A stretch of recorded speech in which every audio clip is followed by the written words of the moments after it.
Former Punisher writer claims Marvel hates embarrassed character loved cops military. Chuck Dixon suggested that the Punisher character was overhauled by Marvel Comics to ditch his old fan base, even saying the company hates those fans.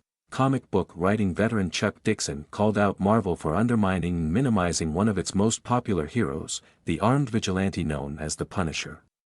According to Dixon, the company is embarrassed by the working-class hero and his appeal within military and police ranks. The Punisher was a gun-wielding anti-hero created by Marvel Comics in 1974. He is described on Marvel's website as a family man turned crime-fighting vigilante. Frank Castle embodies the persona of the Punisher to avenge personal tragedy and ensure all criminals receive the justice they deserve. Dixon, who has been in the comic book industry for decades, particularly in writing comics about the Punisher, has criticized how Marvel has handled the character in recent years. On a recent episode of his podcast, he shared theories to a fan about why Marvel may have grown to dislike one of their most popular characters. Dixon first claimed that Marvel feels uneasy about this character because of his working-class origins. They don't like him for the same reason that DC doesn't like Guy Gardner, and fans like the Punisher for the same reason they like Guy Gardner. Noting that, there's very few superheroes that have blue-collar origins, and are average guys driven to extremes. He added that people respond to these characters because of those origins and because they have blue-collar origins. When they're written correctly, they say stuff and do stuff that other comic book characters won't. They don't have the same mores, the same code, he said. Dixon insisted, the main reason they wanted to get rid of the Punisher is because they hated the Punisher and they hate you for liking it. It's that simple. He compared the Punisher to how many Americans embraced working-class World War II veteran Archie Bunker in classic sitcom, All in the Family.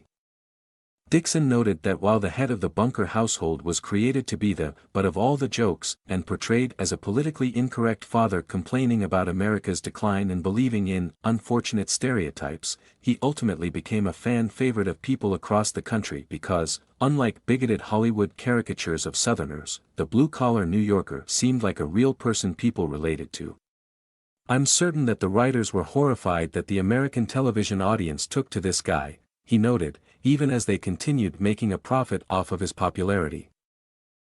By contrast, he suggested that as Marvel in recent years has been far more willing to ditch large portions of its audience. Claiming that when new people took over at Marvel and they were just really just embarrassed about everything about the Punisher, particularly his audience. They didn't like the Punisher, and they didn't like the people who liked the Punisher.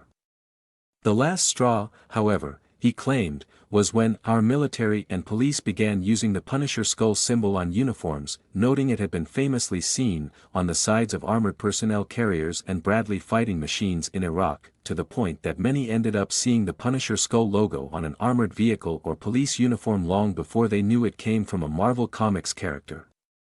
He then suggested the thought process of Marvel leadership.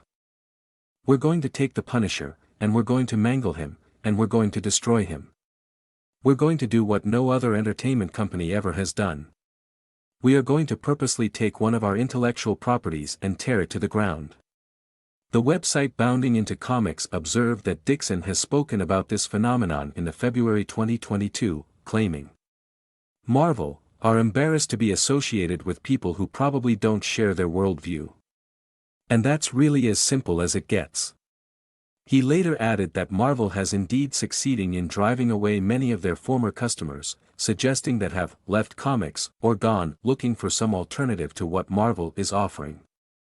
Fox News Digital reached out to Marvel Comics for comment, and this article will be updated with any response.